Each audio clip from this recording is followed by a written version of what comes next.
एक सुंदर और समृद्ध राज्य था, सुरमेगढ़। वहां रहती थी एक प्यारी मगर जिद्दी राजकुमारी पीहू। पीहू के पास सब कुछ था, सुंदर महल, ढेर सारे खिलौने, स्वादिष्ट भोजन और ढेर सारा प्यार। लेकिन उसे कभी संतोष नहीं होता। अगर आज उसे एक गुड़िया चाहिए तो कल 10। अगर उसे एक कहानी पसंद आती तो वह तुरंत 100 और मांगती। राजा और रानी बहुत परेशान थे। उन्होंने समझाया, लेकिन पीहू हर बात पर कहती, मैं राजकुमारी हूँ, मेरी हर इच्छा पूरी होनी चाहिए। एक दिन पीहू महल के बगीचे में खेलते हुए महल की पिछली दीवार से बाहर निकल गई। चलते चलते वो एक रहस्यमयी जंगल में पहुंच गई। वहां उसे एक शांत, चमकदार, नीले पानी वाला तालाब दिखा। तालाब के किनारे एक चमकती मोरनी आई और बोली, मैं हूँ इच्छा देवी की सेविका। यह है इच्छाओं का तालाब। जो भी इस जल में देखेगा, उसकी एक एक इच्छा पूरी होगी। पीहू की आंखें चमक उठी। वाह, अब तो मेरी हर इच्छा सच होगी। उसने पानी में झांका और कहा, मुझे पंख चाहिए। अगले ही पल उसके पीछे सुंदर पंख आ गए। मुझे उड़ने वाला घोड़ा चाहिए। और सामने उड़ता हुआ घोड़ा आ गया। मुझे चॉकलेट का महल चाहिए। पल भर में महल चॉकलेट से बन गया। अब पीहू हर रोज तालाब जाती और नई नई इच्छाएं मांगती।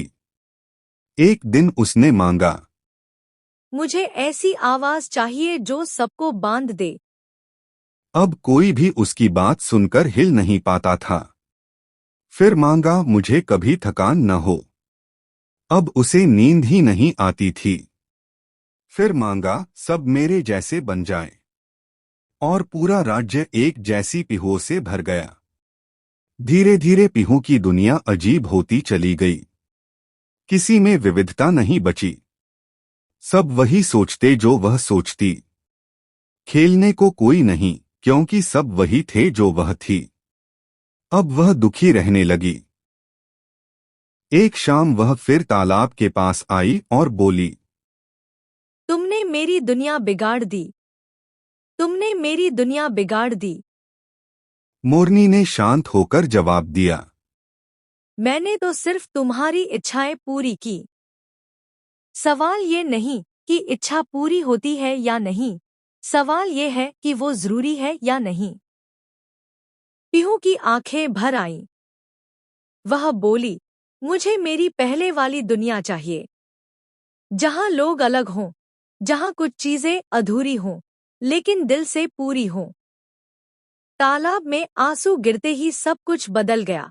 उसका चॉकलेट महल गायब हो गया। आवाज सामान्य हो गई। और उसकी दुनिया फिर से सजीव हो गई। अब पीहू हर चीज की कदर करती थी। वह जान चुकी थी कि हर इच्छा पूरी करना जरूरी नहीं, बल्कि जो मिला है उसमें भी जादू और खुशी छिपी होती है। सीख, सच्ची खुशी तब मिलती है जब हम जो हमारे पास है उसकी कदर करते हैं। हर इच्छा को पूरा करना जरूरी नहीं, बल्कि समझदारी से जीना असली जादू है। छोटे से गांव में एक प्यारी सी लड़की रहती थी। उसका नाम था गुड़िया। वह बात बात पर चिल्ला देती, जिससे उसके दोस्त उससे दूर रहने लगे। उसके दादाजी ने यह देखा और सोचा, गुड़िया को कुछ सिखाना होगा। एक दिन दादाजी ने उसे एक थैला दिया जो कीलों से भरा हुआ था। दादाजी बोले, जब भी तुम्हें गुस्सा आए और तुम किसी पर चिल्लाने का मन करो, तो इस थैले से एक कील निकालकर बगीचे की बाड़ में ठोक देना। गुड़िया को यह अजीब तो लगा, लेकिन उसने मान लिया। पहले दिन ही उसने 10 कीलें ठोंक दी। उसके हाथ दुखने लगे। धीरे धीरे गुड़िया को एहसास हुआ कि कीलें ठोकना कितना थकाने वाला है। तो उसने गुस्सा कम करने की कोशिश शुरू कर दी। हर दिन कीलों की संख्या कम होती गई। कुछ हफ्तों बाद एक दिन ऐसा भी आया जब उसे एक भी कील ठोकने की जरूरत नहीं पड़ी। वह खुशी से दौड़कर दादाजी के पास गई। दादाजी मुस्कुराए और बोले, अब जब तुमने गुस्से पर काबू पा लिया है, तो एक नया काम करो। हर दिन जब तुम किसी से प्यार से बात करो या किसी की मदद करो, तो एक कील बाढ़ से निकाल देना। गुड़िया ने वैसा ही किया। कुछ दिनों में सारी कीलें बाहर आ गईं। वह खुश हुई और दादाजी को दिखाया। दादाजी उसे बाट के पास ले गए और बोले, देखो, कीलें तो निकल गईं, लेकिन बाट पर जो निशान हैं, वो रह गए हैं। ऐसे ही जब हम किसी को गुस्से में बुरा कहते हैं, तो माफी मांगने से बात बन सकती है, लेकिन दिल पर जो चोट लगती है, वह याद रह जाती है। गुड़िया की आंखों में आंसू आ गए। उसने वादा किया कि वह हमेशा सोच समझकर बोलेगी और मीठी बोली का इस्तेमाल करेगी। सीख मीठी बोली में बहुत ताकत होती है। गुस्से में कही गई बातें भुलाना मुश्किल होता है, इसलिए हमेशा सोच समझकर और प्यार से बोलो।